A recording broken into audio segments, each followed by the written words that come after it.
Hello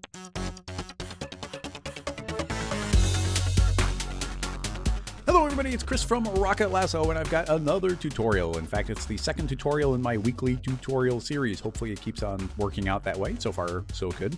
Now, I had a tiny, quick tutorial idea, and of course, interacting, playing with it, talking with some people in chat, it's grown into something bigger, but I think it could be really cool. So the idea of this entire thing is going to be playing and manipulating gravity for dynamics inside of Cinema 4D. I want to show you where the inspiration for this came originally. If you're not familiar with Corridor, although I'm sure you've seen their videos before, they make amazing special effects videos and they do really cool stuff all over the place. But they recently had a Corridor crew video where they make an impossible domino run. And they, it does a whole big track and goes all over the place. It's really neat. The person I think that took the lead on this one is Clint from over there. But one of the things that I noticed while they were working on it was that they had some trouble dealing with changes of gravity. So let me show you the specific part. It goes through, does that. Wow, gorgeous. Traveling through. But right here, you see it transitions from the ground to the wall, but they had to kind of do a little camera trick to move away from it. And the transitions from one shape to the other can be a little bit tricky. And so what they ended up doing was, in the video, Clint explains that he did different simulations for each of the different parts and then blended them together afterward and even hide them behind little camera cuts. So I kind of got inspired and I tinkered around and I created a scene file that I sent over to Clint to help do multi-gravity things. And I asked him if it'd be cool to expand on the idea and make a tutorial. And that's what we're doing here. We're going to be using dominoes. Dominoes are just a perfect thing to be playing with gravity. Now, there are a lot of different domino sizes, as it turns out. There's mini, standard, professional, jumbo, tournament. I think the old domino rally toys were probably something completely different as well. And even as I was tinkering, I ended up using a bunch of different sizes. Now, we ended up going with the professional size. And I'm going to click on this, and you can see that is 2.54 by 5.08 by 0.953. Out in the show notes, I'll have those numbers in there as well. That's what we end up going with. We're trying to work in real world scale. Now, in addition to that, something that's gonna be really useful to look at is I highly recommend going to just the Dominoes page on Wikipedia. There's a bunch of really great information on here, about the origins and how they were put together and everything. It also has every type of domino, which turns out to be everything from 0 to 6 pips in every possible combination. So you can go and spend a whole bunch of time putting those together. You could do it with materials. You could do it with a multi-shader. You could do it by modeling it, but I actually went and modeled it myself. So based on these dimensions, I went and made an entire set with geometry of every single possible combination. Now, if you happen to follow me on Patreon, support on Patreon, then these models will be available. But keep in mind, you can just make it yourself. It's a very clean bevel. And, it's just not that crazy to set up. So I'm going to grab all these, type in num times 3, so times 3 centimeters. And now we can see them all separate. You can see that we've got every possible combination of dominoes here. And you'll also see that they are properly modeled out, where they have bevels and they have curves. And we've got these pips inside that are actual geometry. Like I said, there's a bunch of different ways you can do it. I wanted to kind of intentionally do a stress test inside of Cinema 4D and show you that if you're using the newer versions, it does not matter if we're using this high poly version or a low poly version. They'll both work the same speed. I've got 49 different dominoes. Copy those, and I'm going to go into a brand new scene file and paste them. I don't need them all lined up like this. So I'm going to hit reset PSR up here in the interface, and they all zero out again. Excellent. With that all done, we want to start cloning these. Let's make a couple of them. Let's start out by just drawing a spline, actually. So from the top view, I'm going to middle mouse button, go to the top view and zoom up. You see they're really tiny, so we got to zoom up quite a bit to see them. I'm going to go to our spline pen tool, and let's just draw a little bit of a curve. We'll have it start straight and then curve outward a little bit and then kind of settle back in again. In fact, what's going to make this a little bit simpler for me? Let's select all of these points and make sure I'm just on the spline. Select these points, and I'm going to scoot the entire thing back so that my final point is ending pretty much right at, in fact, we can be very precise. I'm going to end it right at 0, 0, 0. I'm going to rotate it to just be a little more flat, and then I'm going to scoot it back just a little bit. That way we can end right at 0, and it's going to be very clean that we'll know where it is terminating. I didn't make this too long of a line because we're going to get a lot fancier as we go. The next step is going to be cloning onto this path. In fact, we should probably even name it. If we're going to be trying to keep things relatively clean, it's always a good idea to be organized. So let's just name this Domino Path 1 and create a cloner. And inside of that cloner, we want to place all 49 of our different dominoes. And what do we want to do with this? Well, we want to clone onto the path. So in the cloner, we'll change the object mode to object. The object will be domino path 1. And boom, got a bunch of clones. They are lined up directly along it. But you're going to see that they're centered on it. The axis of these different dominoes are perfectly centered right in the middle. Now, we could change the axis of all these, scoot up their geometry, but we can also just grab this cloner and tell it to scoot upward. Now, I don't know how far we want to go upward. And because we're doing very precise dynamic simulations, I think we should be very precise. So I'm going to select just one of our dominoes, and in point mode or polygon mode, you can select all, and you'll see here's our dimensions. And I can just copy whatever my Y dimension is, that's up and down. And then in the cloner, I can go to transform, and I'm going to set the Y to be that number. Now, let's just click on that right away, and you'll see it's going to jump up the entire height of the object, but now it's half again too high. So what we actually want to do is take the number we pasted and divide it by 2. So half the height is offset, so they should be sitting exactly perfectly on the ground. Speaking of ground, let's go ahead and make that. That is going to be a floor object. Now, we'll talk about the floor in more detail in a little bit, but for now, let's make them dynamic. I'm going to select both the floor and our cloner and right-click, Simulation, Rigid Body. What's great is the floor automatically changes properties, so it's not actually a rigid body. It's being treated as a collider body. But outside of that, we want to change some of our settings inside. Actually, let's just look at some of our settings inside of the dynamics tag on the cloner. So one of the first things is we only applied the tag to the cloner. This is actually going to automatically filter down to all the children, but I think that's a setting that might change in R21. So if you're in pre-R21, make sure that your collision tab, in your collision tab, your inherent tag is set to apply to children, and the individual elements is set to all. But newer versions, that's the default. With that working, these should all automatically be dynamic independently. But we have already seen that all of these are, there's, I mean, they're not high poly, but there's definitely a lot of geometry inside of this model. So I think it'd be a good idea to make it so that these dynamics are not calculating on this big complicated mesh. And you're going to see inside of dynamics, actually under collision, the shape is set to automatic. And that actually might be looking at this as a very complex, detailed polygon object. But we can do is say, actually dynamics, we want the shape to just be a box. So now it's calculating an incredibly simple shape, and it actually calculates really accurately and really quickly. That's the important part here. Now, the next thing is you'll see that these are not spaced out very well at all, but that is trivial to fix. In the cloner, we can change its mode to be from count, and it's just creating a count of 10, and they're distributed kind of arbitrarily based on the way that the adaptive is saying that they should subdivide, but we can fix that really easily by changing the cloner to clone not based on the count, but based on the step. And the step is what is the distance between each clone. Currently it's set to 100, and that's quite a bit. Now, in my own little tests, I think that the smallest number we can do, or I guess the biggest number we can do, is 5. If you set to 5, one domino should hit the next one. But if you look at videos of dominoes falling, I think they're actually decently closer, something more like maybe like 3 units apart.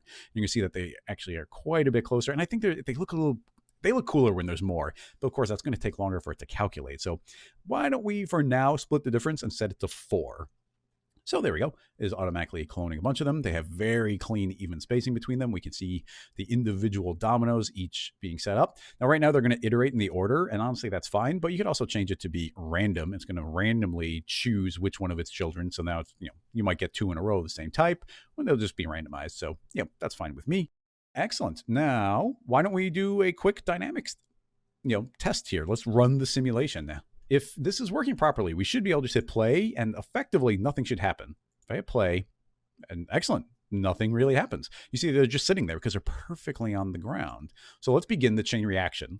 I'm going to do that by the simplest way I can think. Let's just create a ball, T for scale, and I'm going to scale it way down. It doesn't need to be too big. And I'm going to scoot it out to the start point over here. And I'm going to place it right around there. Let's steal the dynamics tag from our cloner because it has most of the settings that we want. And let's give it a custom initial velocity. So under dynamics, I'm going to turn on custom initial velocity, and we want to travel on Z positive. So we have X, Y, Z. So on Z positive, let's just type in a small number like 5. You know what? Just for fun, let's make a nice red material for the ball. Make it pop out a little bit. Bink. All right. So I think that's all we need to do. Let's hit play. Oh, okay. Well, maybe all in these. Actually, we copied the dynamics tag and I forgot that it's set to box. So let's set that to an ellipsoid and give that a try. There we go. Boop. Okay, it's doing a little tap on it, but not quite enough. So we'll speed it up just a little bit. Let's go to 10 and let the ball roll a little bit. Bink. Okay, there we go. And boom, look at that. It sets off our chain reaction and it's working perfectly. They're lining up really nicely. Very smooth transition there. And I don't know, it's pretty great. Let's make it so we can see these a little bit more easily. We can do that with some other nice viewport settings. Under options, let's turn on some SSAO. Now that can get a little bit fuzzy in this setting in the current environment because we're working very small because we're in real world scale and dominoes are pretty tiny. So what we could do is hit Alt V to go to our viewport settings. I'm going to click to be on our current viewport. So I can click on this empty bar and I'm in this current viewport, in which case I can go to things like effects, and then we can get to our SSAO and we can change things like its radius. So we can drop that down to 5 or drop it down to 2.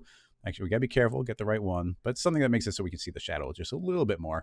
And if we want to push it a little bit further, we can just create a light, pull that up into the air. And I'm not too worried about lighting. I just want to be able to see where they're coming in contact with each other. So we'll scoot this over, move it. I'm going to make a hard shadow. Let's do a ray traced hard shadow on there. And in the viewport, let's also make it so we can see our shadows. And now, boom, we can see some nice shadows in there. Now that ends up being a little bit powerful by itself. So I like to just make a second light. And we'll scoot this one over and we get 2 sets of shadows. And, you know, if you're so inclined, you can tint one of them a little bit and grab the other one, maybe tint it a blue and just get a little bit of color differentiation on those. Just makes it look a little bit nicer. And now we can definitely see these points of contact. And that actually is working quite well. And it's all very live. We have our domino path. So if we were to grab our middle point right there, we can just update this and say, actually, I want them to travel over here.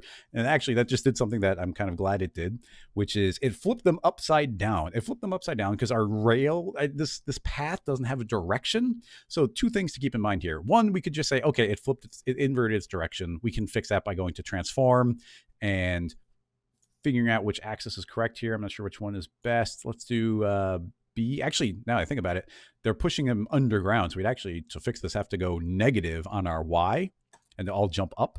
So we could do it that way. But something that's probably a little bit better and maybe a little bit more consistent would be to create a rail spline. Now, if we're working in this 2D world, we can actually do something really easy, which is select our path.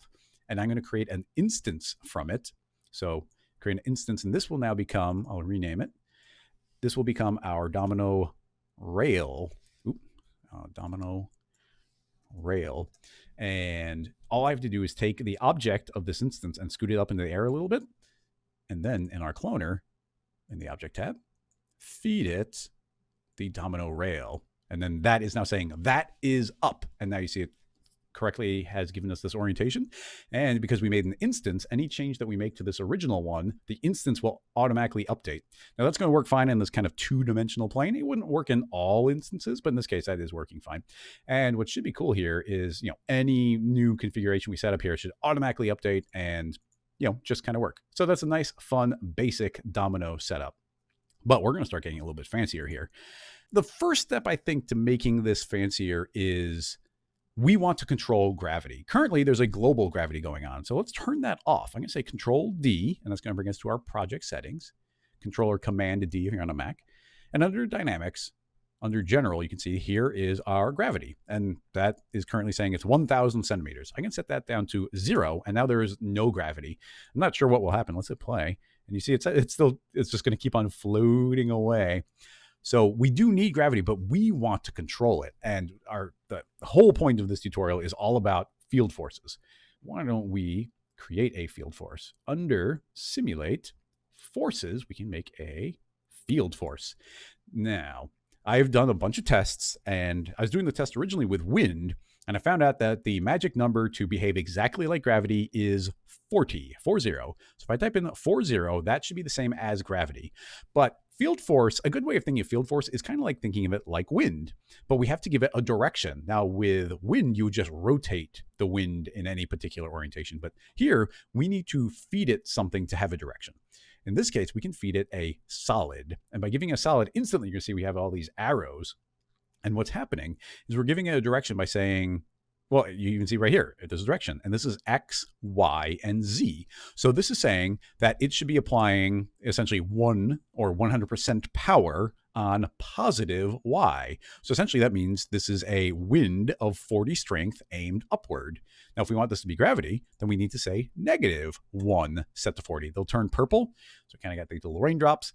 And that is now aiming downward. If I deselect it, actually, it's going to keep on displaying. So I don't want to see this display currently. We will later, but currently I'm going to say display, do not display. I don't need that preview. But now, you saw that we were floating before, but now if I hit play, it's behaving just like it did when we had gravity. So it's like, okay, we just did some work and it didn't really change anything. So now let's actually create an instance where this is relevant. And this would actually be a good place to save the file. Good opportunity to mention that if you are supporting on Patreon, you get all these scene files. Field force.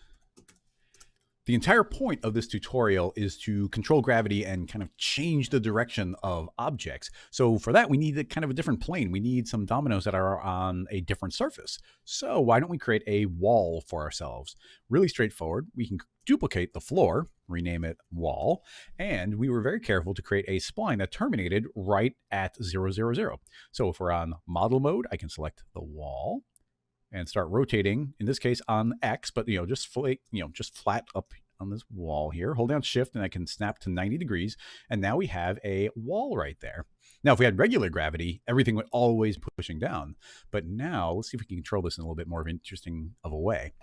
So I'm thinking, why don't we rename this cloner to be cloner? Let's rename it to be the domino cloner floor. And even domino path 1 should maybe be floor. And this can be even rail floor.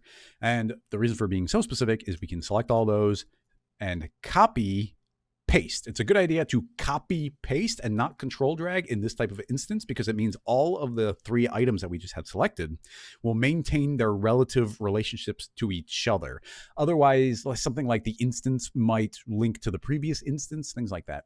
Now, if we had more objects, we'll use the naming tool. We would use the naming tool, but we just have 3. So let's just rename this domino wall, and it'll be path wall and rail wall. Excellent. Now, we don't actually have to move the dominoes. We have to move the rail spline and the path. So with those selected, I can hit R, and I guess I'm going to spin them downward. So I'm holding on shift and I'm rotating 90 degrees down because that's where they pivot from. And now, actually, they were pivoting from not exactly the center point I wanted. Here's a neat little trick. Let me show you this carefully. I'm going to turn off the floor and the wall.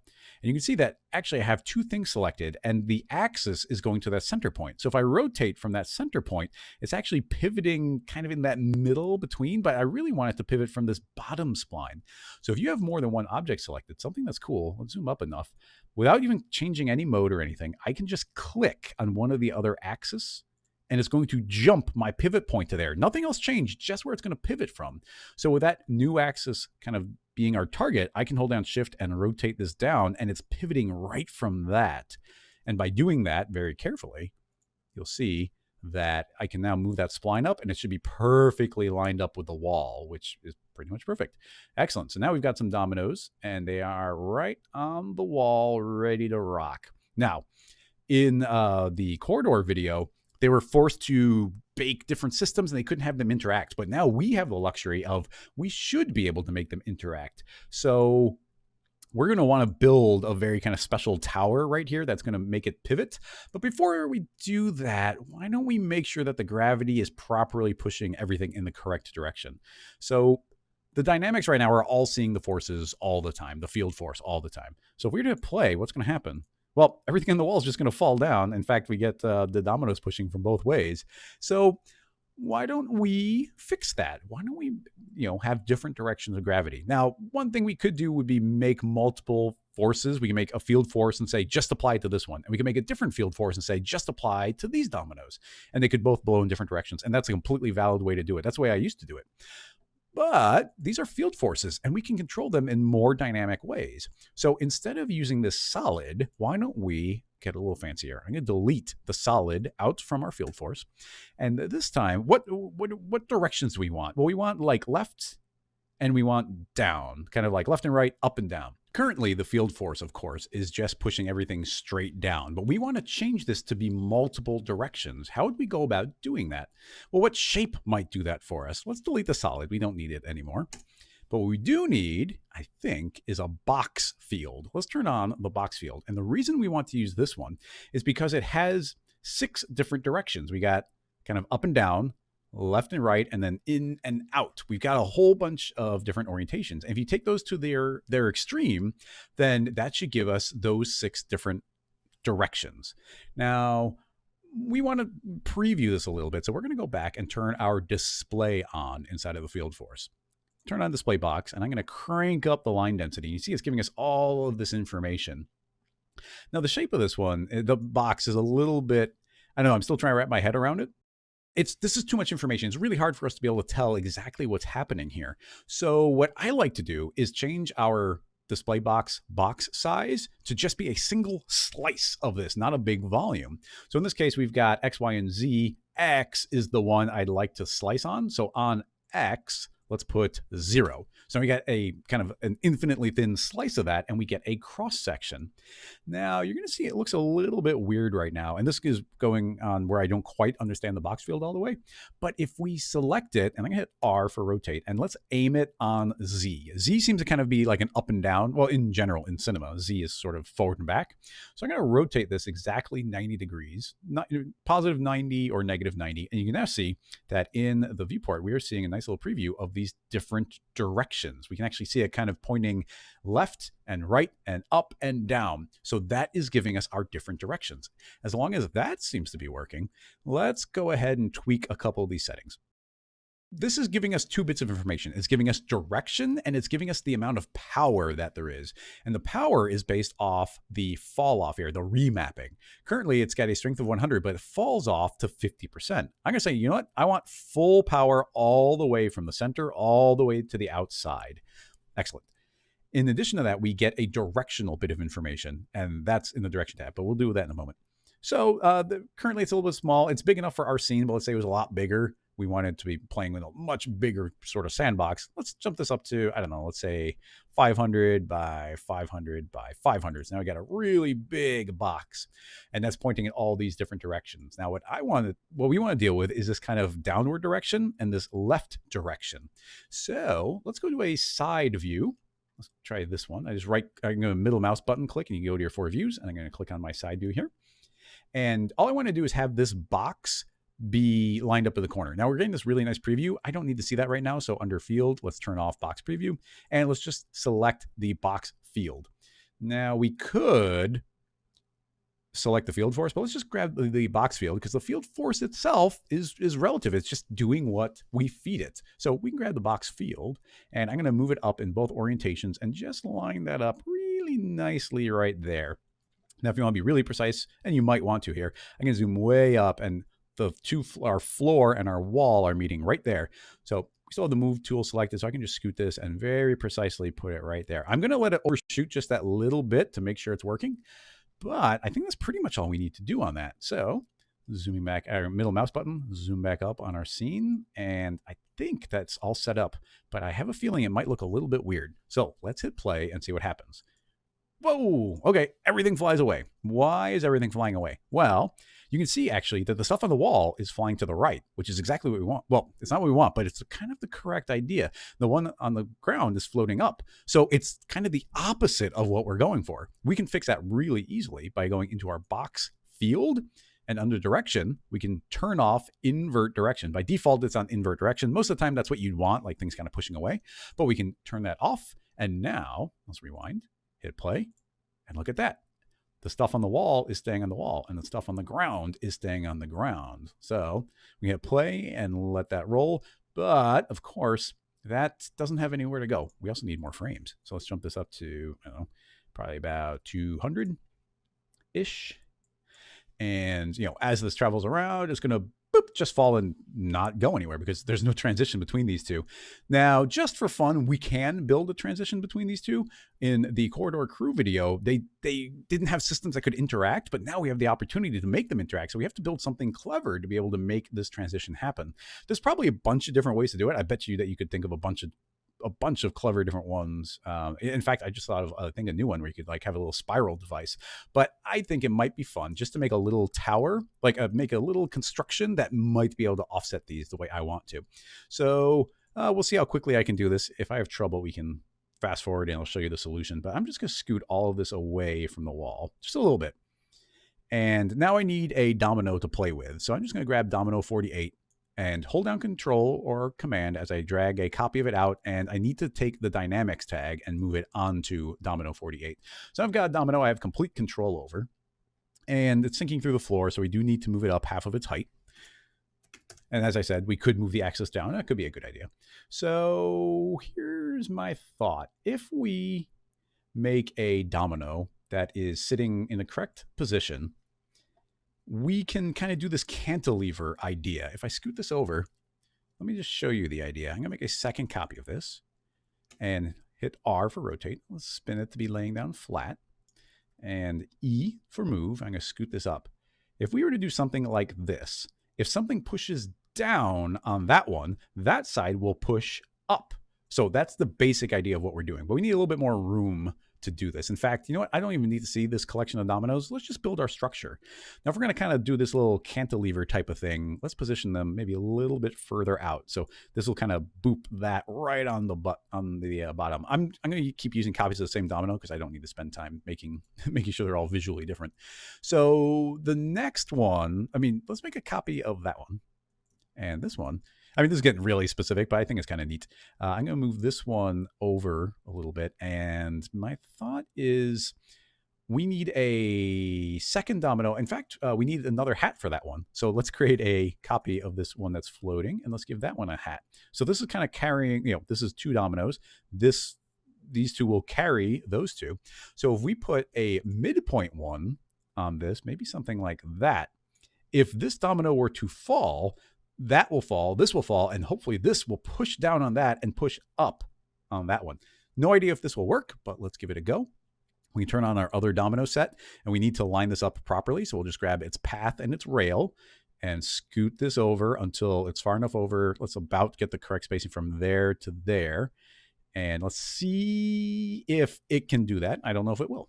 So let's rewind and hit play. And, well, let's see what happens. Well, a lot of interesting things just happened. And actually, there's some good things that we need to address right now. First of all, something that's kind of neat is we saw this one fall into the other set of gravity and suddenly get sucked to the other section, and it even stayed upright, so that was kind of cool. But something I just remembered that is very important is we are working in a very small scene with very tiny dominoes. The cinema dynamics are designed to work on kind of default size objects. So cinema dynamics are kind of optimized to work on like this big old default cube. That's what dynamics is expecting, but we're working really tiny. So all this jitter that we're seeing, and let's just hit play so you can see again this jitter, all that jitter that we're getting, I think we can get rid of that by shrinking the dynamic scale. So let's hit Control or Command D, back to dynamics, and under I think we have to go under expert. You see we have a scale here. This is the scale that it's expecting, and it's kind of expecting objects in the range of about 100 units.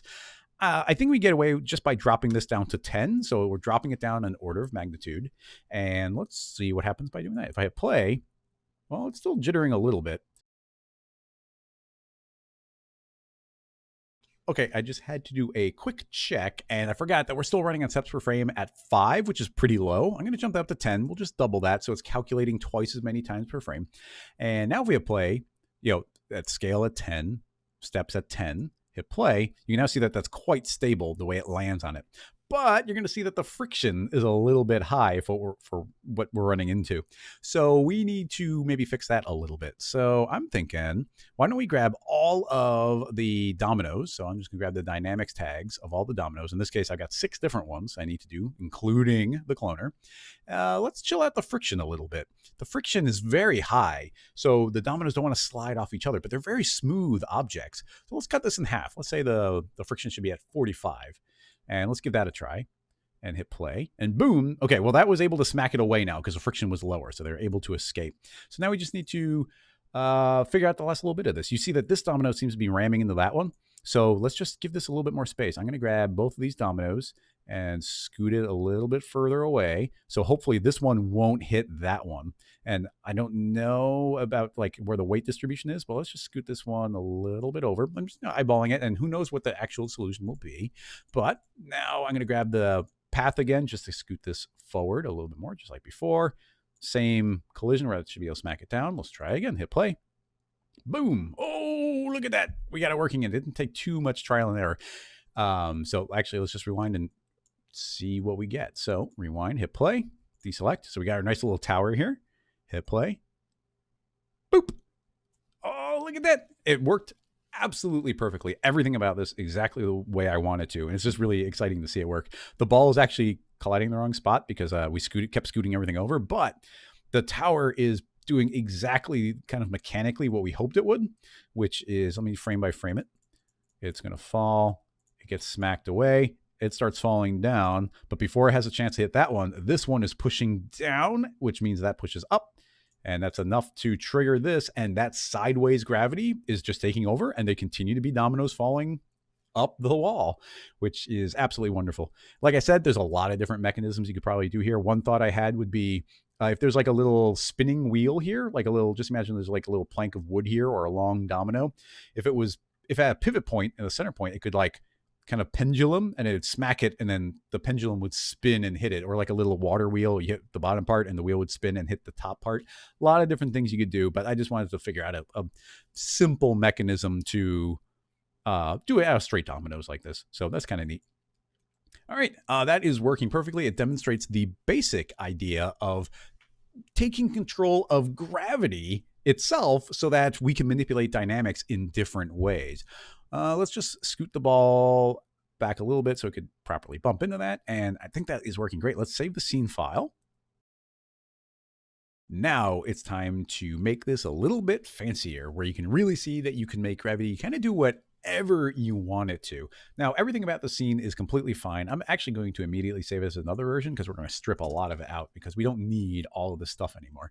So we don't need our wall, and we don't need the box field. And we do want the sphere, and the rest of these dominoes are fine. We just don't need these extra ones laying around. Don't need that.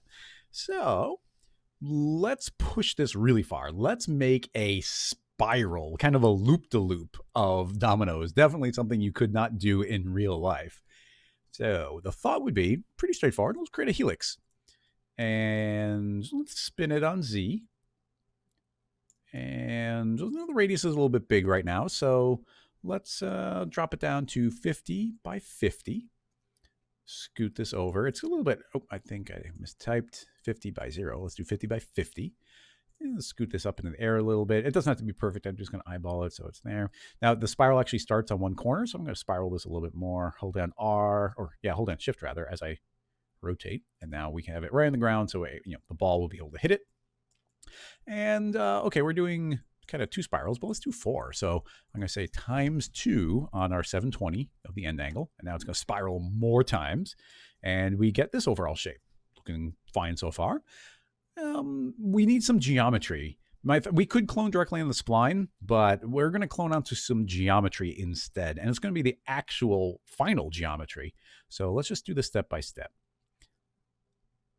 I want some geometry here, and I think the best way to create it is going to be to create there's multiple ways to do it, but let's do it with a loft. So we can create a loft, and inside, actually, just to keep everything clean, I can put the loft inside the helix just for a moment, reset PSR, and then pull it out so it's in the same axis. And then we can put the helix inside of the loft. Everything will disappear, but if I create a second helix inside of it and scoot it along Z, we have 2 helixes, and the loft is trying to loft between them. There's not very much geometry on it right now, though. So we have to grab our loft and start cranking up our mesh subdivision. So we can start increasing, go higher and higher and higher. And you see it's going to get smoother and smoother and smoother. We want to see the polygons. I'm going to hit NB, the shortcut. And now you can see that we can actually see the polygons, which is a positive. And let's get rid of all the geometry we don't need. So I'm going to turn off subdivision per segment. And then we also have our mesh subdivision V. I'm going to drag that down to 2. And now you can see it's just a single polygon traveling around. Now, one thought I have is let's keep this number very clean so that our polygons line up pretty much perfectly. It doesn't have to, but well, let's keep it clean. So we already know that we have kind of 4 spirals. So it's kind of like 1, 2, 3, 4. So our base number should be 4. So no matter what we feed in here, let's have it be a multiple of 4. So I mean, we could say 4 times 50, and now we have 200 segments. And it should mean that if we have a line right there, we have the equivalent here and here and here, and they all line up.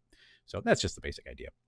Okay, nice simple spiral here. We have complete control. We can make it as wide or as, it can be, really narrow, or, just change the design easily that way, which is nice. Now let's clone some dominoes. We have the cloner currently cloning onto a spline, but instead, let's change it to be an object. The object will be our nice new loft. So dragging loft, it automatically changes to be a polygon-based object, and now the distribution is surface, but I want that to be based on the polygon center. So now we have exactly 1 per polygon. Now our rotations are going to be messed up here, and our offset might be a little bit weird as well. So let's see if we can get this working. Actually, it does seem to be sitting pretty nicely on the surface overall. Let's just see if we can get this working properly. So let's start out with our rotation. Let's make sure that, I don't even know, I always just guess at these until I get it right. So we just need to spin this. Okay, that seems good. So we'll rotate 90 degrees on P, and let's rotate the other ones until, okay, this one's gonna be a little bit weirder for us. This happens sometimes. So get rid of that 90, that's not a good base. Let's do 90 there and 90. Okay, so it's a 90, 0, 90 in this particular circumstance.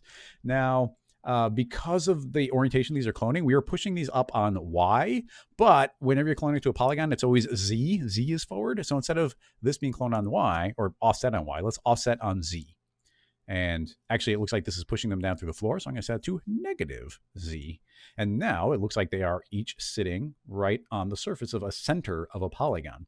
Now, it is actually important to clone these onto the centers of polygons. And that is because in some of my earlier tests, if you don't kind of have them lined up on polygons, if some of them are randomly sitting on an edge, they can get a little bit twitchy. They're not as stable as if they're just sitting on a single polygon. So just kind of something important of note. And what's cool is that we can just change how many of these dominoes are. Instead of changing the step, all we have to do is change our loft. Change this to be whatever number we want. A multiple of 4 is a good idea, but I don't even think it's strictly necessary. I can just change this to anything we want. So that multiple of 4 is just to keep it clean. But if they're too far apart or not far apart enough, then we can just increase or decrease our mesh subdivision U. Let's go ahead and do a quick dynamic test on this. We need this loft to become geometry. We need it to be what is being collided with. So let's take the dynamics tag from the floor and move it onto it. And we don't need the wall anymore, so I'll delete the wall. In fact, we don't need the ground, but I kind of like a little bit of a shadow here, so we'll leave that for now. Even if these shadows are a little strong given this current circumstance. So you know what, tell you the truth, I'm gonna click on the shadow of each of these lights and set it down to 50%. There we go, just a little calm down. Now, we've copied the dynamics tag onto the loft. The shape under collision is currently set to automatic, but we have to set that to static mesh. Now, this is the one that takes it's the second most time to calculate, except for moving mesh. There's nothing we can do about that. Like, we just needed to calculate the individual polygons here. But in theory, we could put this a big cylinder in here, and it could be cloning onto the individual parts of the cylinder. That's a lot of work to line it up perfectly, and I don't think it gives you enough output for the effort it would take.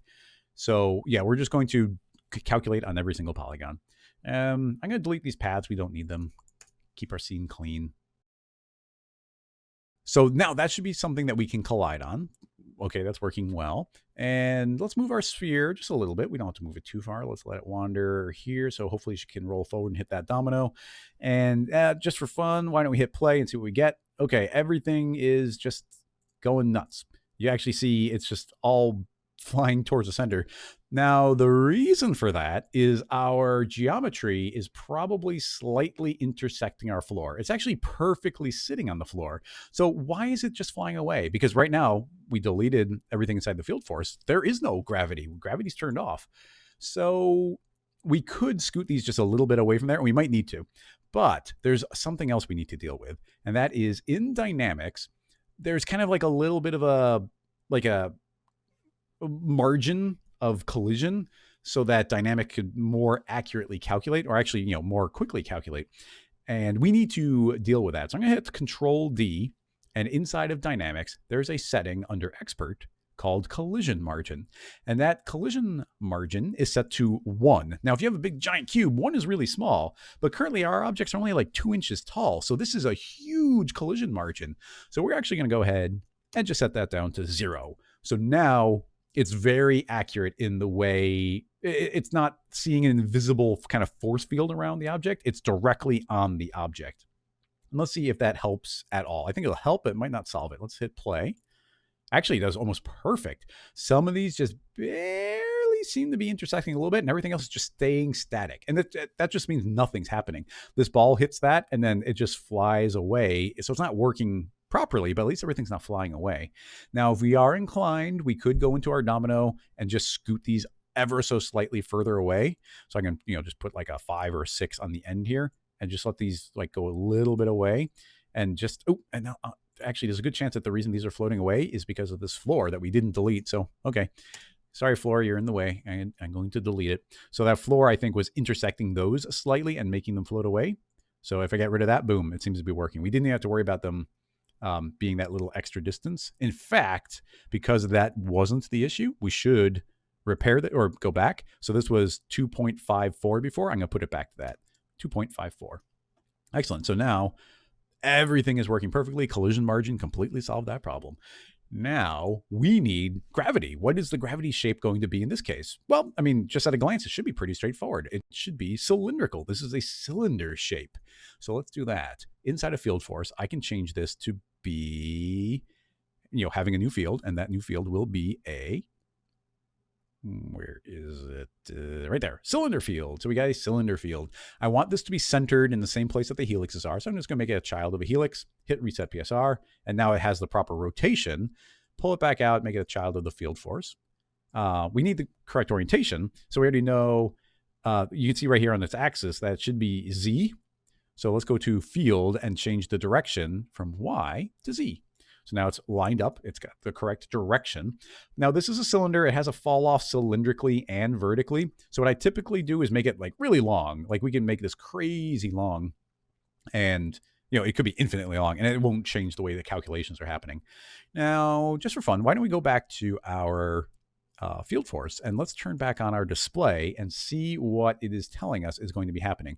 Now, our field force is actually, this is backtracking a moment, but sorry about that. Our field force is offset from this. If we want to see a good preview, we should move everything a little bit more accurately. So I'm going to zero out the field force. So I'm going to say reset PSR, and it's going to jump down to the field force. And then I'm going to make the field force a child of the helix and then zero that out. So you can see that I kind of jumped from one and then jumped to the other just by moving that. And the field force doesn't care about direction. Only the cylinder's direction matters. But we did just rotate our field force because of our 90-90 rotation we end up having in the helix. So our direction of the slice, unfortunately, just changed. So sorry if that was a little bit clunky, but let's just zero out. I'm going to go to the axis tool, turn that on. And now on the field force, I'm going to say 0, 0 on the axis. What we actually wanted was we didn't want the rotation. We just wanted to take on the positional information. So if you end up with that kind of weird thing, it's a good idea to reset all the rotations. And now the position is correct, which means this display box, 200 by 200, is big enough to actually see that cross section. And now there's a big long-winded way of saying we can now see a cross section. And this cross section is showing us the direction everything is facing. So excellent. Now, there's a good chance it's backwards, just like it was before. And just like the box, we want to control the fall off. So I'm going to crank up in this cylindrical field, the inner offset. I'm going to crank that all the way up. And now there's no fall off. It's not weaker or stronger in different parts. And actually, that should pretty much be it. Anywhere that there's full power on the cylinder, it means it's full power times field forces strength of 40. So once again, gravity of 40. I don't need to see the cross section. We'll turn that off. And then it doesn't need to calculate either.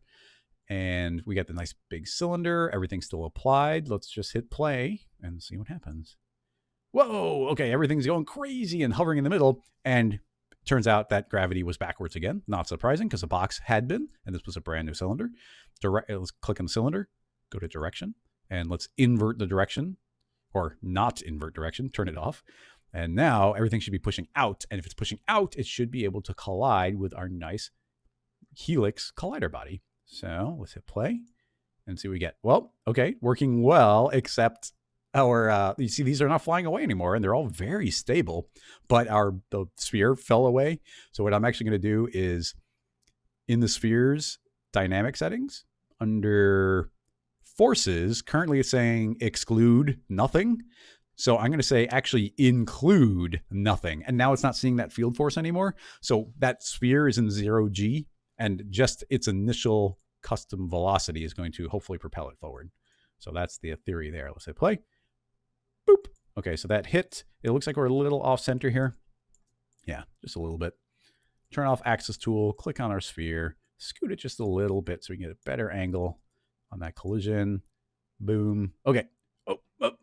Okay, it's working, but they're a little bit far apart from each other.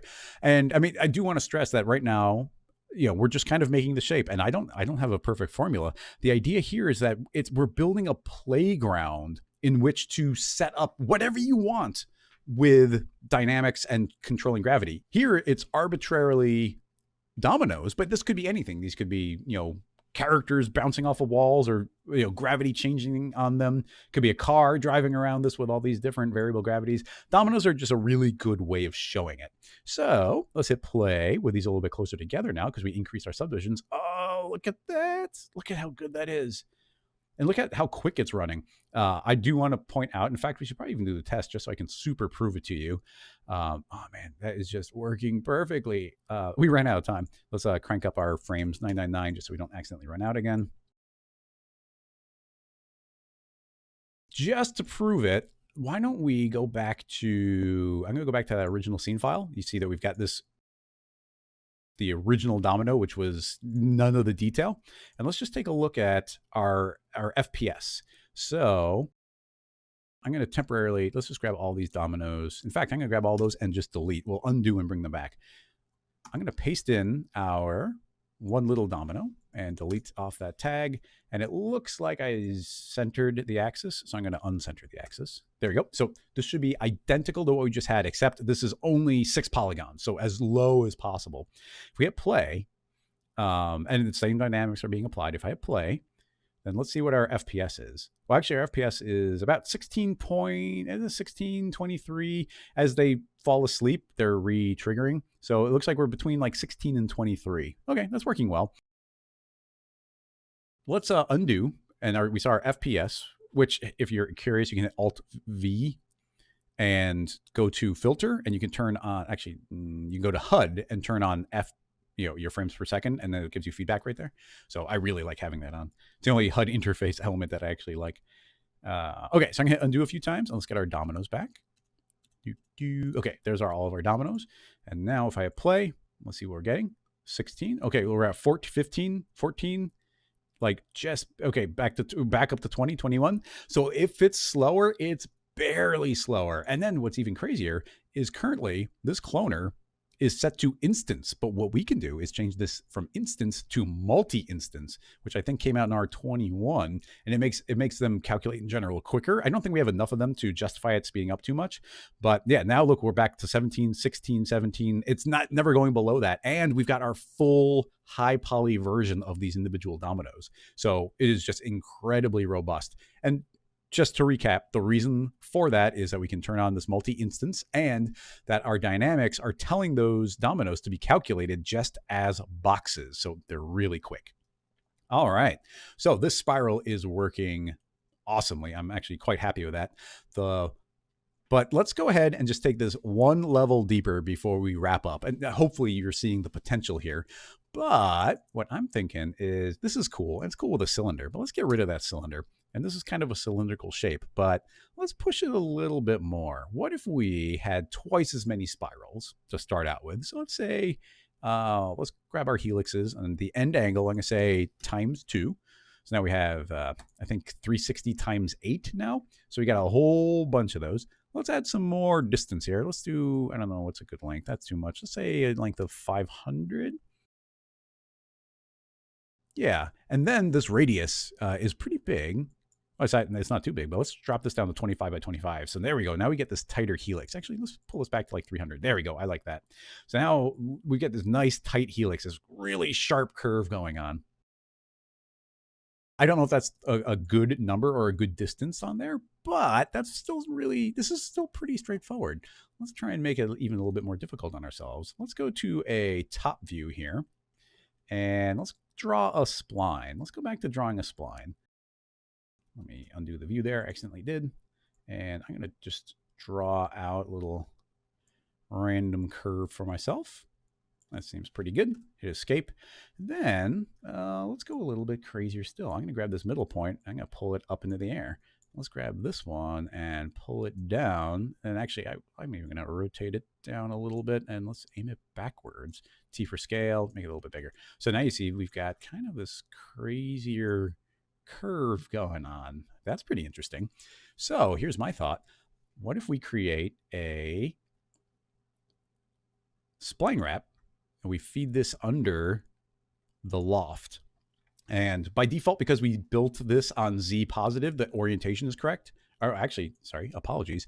This is one case where Z positive is not the default orientation, X positive is. So this is all on X. So this default axis of X was correct. If you have a different axis, make sure this arrow is pointing on that. So change that to match. So that is the correct orientation. What should this spline wrap be trying to wrap around? Well, it should be wrapping around this brand new spline. Bing! As soon as we do that, it's going to wrap itself around that spline, perfectly matching it. Couple things to keep in note. This spline has a certain number of subdivisions and it's going to be attempting to match that. So you currently see it's set to Bezier adaptive. And if we keep on increasing, if I actually increase this, you see it's actually going to have less resolution. And if I decrease it, it's going to have more resolution. Typically, actually, in this kind of circumstance, I like changing this to be not adaptive, but more like something like uniform, which is an even number of points between everything. And you can even see here, as I increase this number, it's going to get more and more accurate. And eventually, it's not getting really more accurate. So I'm going to jump it up to something like 32, pretty dang accurate. And you can see we've got this nice spiral wrapping around the entire thing. Now, because we're wrapping around a spline and we got these pretty sharp twists and turns, the thickness of this is going to vary a little bit. Personally, I kind of like that stylistically. If you built this a little bit differently, you could avoid that. I'm not worried about that right here. So let's see, how would we make this work with gravity? Well, first of all, I don't want to see this box, so I'm going to visually hide the spline wrap so that's not in our way. And then this light, which is helpful, but it's kind of visually in our way as well. So we've now got an arbitrary spline that's going all over the place. How do we get gravity for something like this? Well, inside of a field force, we got a secret weapon, and that is we can actually drag in the spline itself. So now we've actually got the spline fed in, and I think it'd probably be a nice idea to see a cross section again. So I'm going to turn on display and we'll turn that on, and we have our cross section again. And right now it's not terribly helpful. We're not seeing too much, and that is because by default, under object, where we dragged our spline, it is set to, we have a lot of parameters here, so we got to drag this up. The spline shape is set, actually the spline distance mode is set to along. It's currently trying to travel along the spline. If we had gravity, it would be traveling through this pipe, which is incredibly powerful in other circumstances, but that's not what we want. What we want is the distance mode to be based off the radius of it. And now you can see we get this nice little kind of color burst in the center. But you're going to see in general, these all seem to be aiming outward. we have a radius right here. Let's start increasing this radius. And as I increase the radius, you can now see that we've got a cross section of something that looks like kind of a cylinder shape, but traveling along the line. So I can pull this up more, and that becomes our fall off. So anything inside of this is going to be catching that orientation. Now, the spline is actually unrelated to it. It's not a child, so I can grab this field force and just visually move this around. And you're gonna see, I can see this cross section as I pull it through, and kind of no matter where, we got properly oriented, but you can see like right here, it's almost perfectly lined up with it. So you can see we're getting this cylindrical kind of like radial cross section. Now, we could actually leave it there, but I'm going to undo, just put it back to where it used to be. And let's tweak a couple more settings. Just like before, we don't want to fall off. I want full power on this thing. So if we want full power, we go into remapping and I say, okay, cool, no fall off. I can crank this up and you see, boom, full power all the way through. Excellent. If you don't want to see these really long lines, something you can do is under display. We can say, don't display the vector length. And now you get the direction, but they're all the same size, which is kind of nice. So nice radial. Excellent. Now let's turn. Actually, we don't need to display the box because we don't need to be letting that take a bunch of calculation time. And let's just see what we've got here. We've got all the spacing. The ball's not in the proper position yet, but let's save just in case. You never know. And let's hit play on this. Okay. Oh, look, everything got sucked into the center of the line, just like was happening with this cylinder. So, I mean, I am authentically forgetting, but it's also good to be able to see that what can go wrong there. So just like everything else, we just need to go into our field force and click on the spline. And inside there, we can go to direction and turn off invert direction. So now it's all pushing outward. Now, let me think. Is there anything else we're missing? Well, I don't think so. I mean, if we hit play right now, then what we should see is pretty much nothing would be my hope. Yeah, pretty much nothing. Exactly what I was hoping for. Now, keep in mind this floor, like this is, if we get closer, you can see it's actually pretty accurate. But if we visually want to see these not sneaking through the floor a little bit, pretty straightforward. We can actually just grab this loft and feed a cloth surface into it. If I hold down Alt as I create it, it'll actually automatically make that as a parent. I don't want any subdivisions, but I do want a little bit of thickness on there. Now you can see we've got some thickness to that. Just for fun, let's make let's make a green path for this to travel along. Boom. So now we've got that for our dominoes to travel. Now let's grab the ball. And currently the ball is pushing, it's going to go on Z, but let's move it to onto this domino and hit Shift S, which is actually the snapping shortcut. So if I go to object mode or model mode, I can move the sphere. Let's go to time of 0. You can't change dynamics not at the time of 0, and you should not. Boom, you can see I'm snapping to that domino, which got me really close to where I want to go. Shift S will turn off snapping, and I can just move this up into the air. And now I'm very close to where I want to be. So right around there. It might be a little trickier to get this one because everything's so twisted, but this is just like our little starting point. So on the sphere, let's go and say that its initial velocity should be downward. So I'm going to say -10 on Y, and hopefully that works. But if it doesn't, then, well, we'll just have to make some tweaks. Hit play. Boop. All right. Oop. Looks like it's on its way. Now, I didn't even change the distance here, but let's see what we get. Oh, that's so good.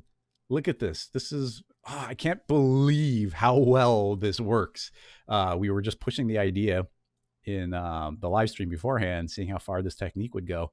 And I mean, we're down to actually 11, 14 frames, depending on what's going on. And like, so this is about half real time and it's just working. Like, look at how well these dominoes are rolling. And we are just arbitrarily on this super crazy shape. It's working well. I shall save it. And I have a thought of let's push it just a tiny little bit more to just really open your eyes for how crazy that this stuff can get.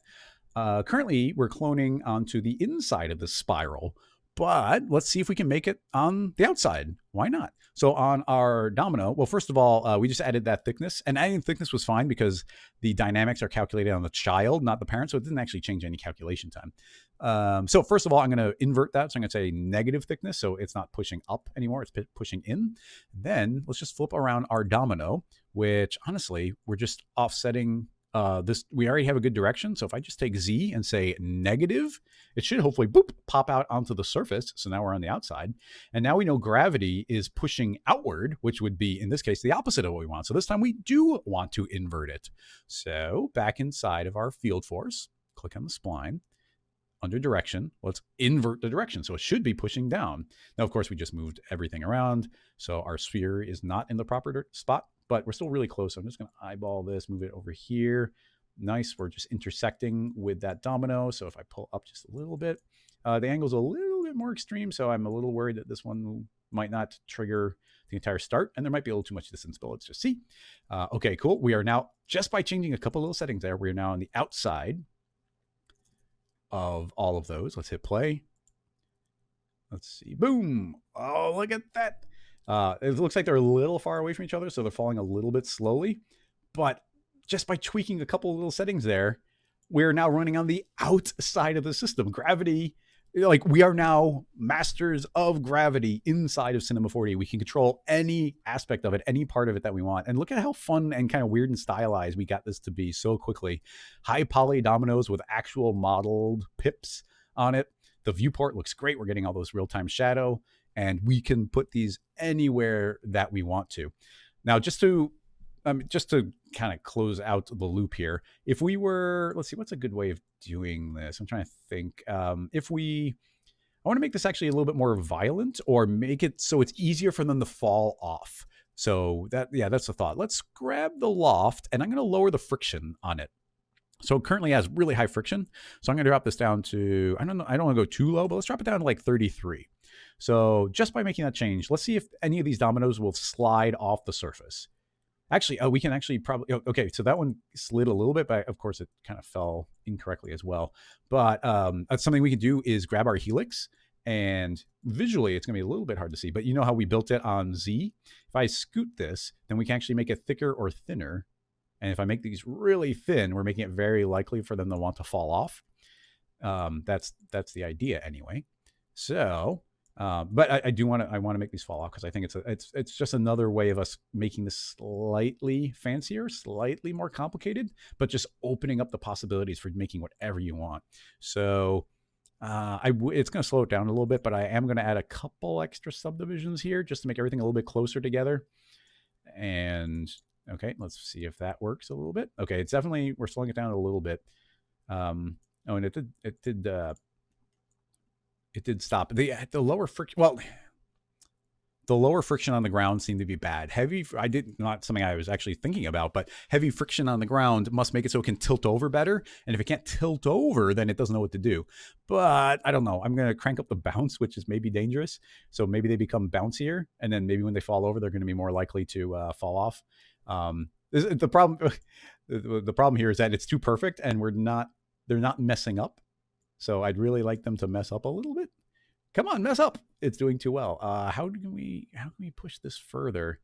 Well, one of them just randomly fell, and you can see it's falling into this like little gravity well, which is neat. I'm trying to think of some way we can mess these up a little bit. If they want to cooperate too much, how do we do this? Maybe we can randomize. I'm going to randomize, and we don't want to randomize the position, but I do want to randomize the rotation a little bit. And yeah, okay, if we rotate here, so if we add not much, I'm going to do like maybe a 22% rotation. So you see these become a little bit janky as they're leaning over. And let's let those fall. And I mean, that's probably too extreme. Or not extreme enough. Man, this is so robust. I have to imagine that's enough to make them fall. Of course, as soon as one falls off, it might break the entire system. Yeah, some kind of foul. Man, I'm entertained by my inability to break this. We could lower the friction maybe a little bit more on the dominoes, but then that could cause the same problem as well. So I'm going to cut this in half again. We'll drop it to about 22, but that could cause the same problem of them not wanting to the sequence to fall. Okay, actually, this seems better. They are still falling, but more of them are falling off. Yeah, okay, we finally got a combination that's kind of broken. And my entire point here is, what if we want kind of multiple gravity? So far, we've just kind of ever been building in one type. Well, let's see if we can break this a little bit. This one's a little fancier because we put the dominoes on the outside. but let's see if we can actually make this work. Inside of our field, and let's get our cross-section back on, because that's actually pretty helpful. And honestly, let's move it up to the point where it's giving us the best cross-section, which is where it's kind of meeting it at a 90-degree angle, which is right around here. Yeah, so it's a very circular, just because we're meeting it at a right angle. So here's my thought. What if we mask this a little bit? We've got a spline. Let's say, actually, there's a mask on you. So it's going to block out parts of it. What are we going to block it out with? Well, we're going to have to block it out with another version of the spline. So I'm going to drag in the spline again. I want that spline to be fed in as a radius. And this is now a mask. It's masking out the power of it. Now, we did say don't display vector length. I'm going to turn that back on. I do want to see the vector length, but maybe it's a little long. So I'm going to say 0.2. So they're smaller. Yeah, that seems okay. Now, that's going to show us kind of the multiplier, the power on top of it.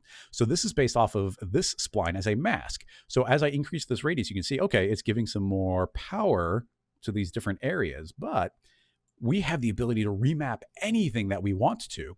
So my thought is, what if we go into remapping, and we could change these, we could invert this so that it's more powerful on the outside, less powerful on the inside, a lot of different power. But because we made a more complicated version where this is actually on the outside of this helix shape, why don't we leave this linear and we'll control it via a contour?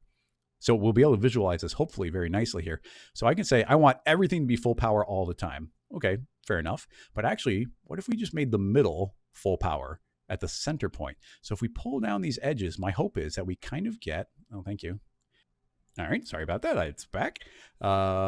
Okay, I'm going to pull down this shape, and hopefully you'll see as I start pulling these in that we're getting this little trough shape. But essentially what this results in is we have a donut shape. So if we are pretty careful with our placement here, we can say that I want lots of gravitational strength in some particular spots, but everywhere else there isn't any. So our radius is consistent here, so we should be able to do this. And I'm saying, okay, there's a donut cross section of gravity. Let's make sure that this is, in enough to have some gravity, and it's outside enough to have some gravity. And I'm going to make it pretty much full power here. Actually, I'm going to select, what's the best way to do this? I kind of want these to be linear. So we can say point type, 0 angle, 0 length. There we go. So now we can say, okay, full power. So it's either got full gravity or none. I can pull this in maybe a little bit, pull that in. So, this is getting real specific, but now hopefully it's a little hard to tell. Pull this in a little bit. Yeah, it's a little cross section, but now you can see that I only have this slice of gravity, and that's a tube of gravity. It should be traveling through the entire thing. We can once again grab our field force, and I can scoot this around. I can scoot this forward and backward. You can see that's a cross section traveling all the way through it. So if that is indeed the case, that's the only place where gravity is. So let's just see if I hit play, what happens. Now we won't really see anything until, the field force does take more calculation time. So I'm going to turn off the display. So let's let that hit. Is the gravity strong enough to keep it on the board? Yes. I mean, okay, it's still going. I thought it died right away. And these are floating, but then you see they seem to escape, but then they're still going through that gravity well a little bit. But you see they're just kind of free to start floating, and they're bouncing off that little wall of gravity, which is kind of fun by itself. But what if we say, okay, wherever you're not, wherever this isn't, let's give it some other force.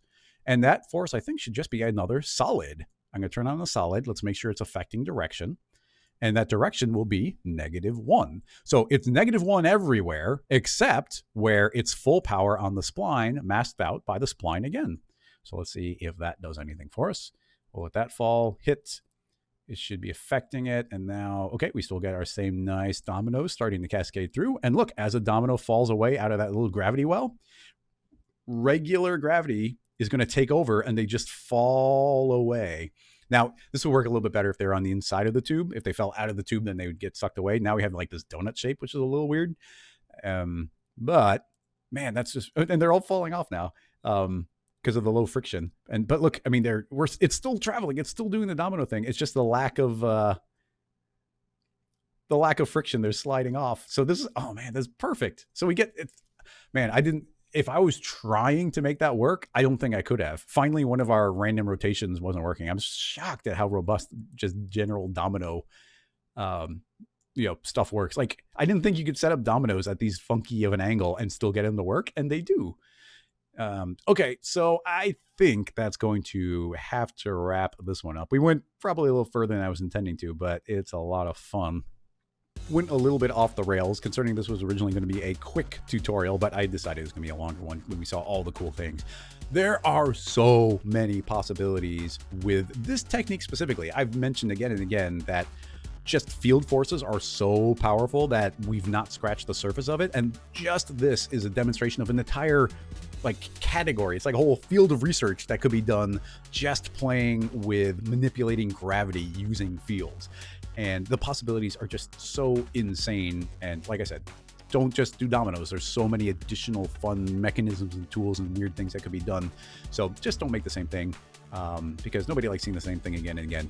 It's a weird time to mention it, but I do hear a lot of feedback from making tutorials in general that studios, if you're trying to make this and you're putting on your demo reel and you show it to a studio, studios will see that again and again and again on a demo reel because other people follow the tutorial. You got to make it your own. You got to make it into what you want it to be and something unique. Put a twist on it, put a spin on it, so that at that point people wouldn't be sure where your reference was, where your source material was, if you watch a tutorial at all. Like, that's really important. Now, that is going to wrap this one up. Thank you so much for watching. Like I said, all the scene files for this are available on Patreon in case you want to get like a quick start on it, or like if you're like me, I like reverse engineering things. That's my favorite way of learning, or tutorials on like 2x speed, of course. And then also Patreon's great just if you like this type of material, if you like these tutorials, if you like the live streams, it's really appreciated, but not necessary. All the fun material always ends up out in the world. So thank you very much for watching. I'll see you in another tutorial or in a live stream soon. Bye-bye, everybody.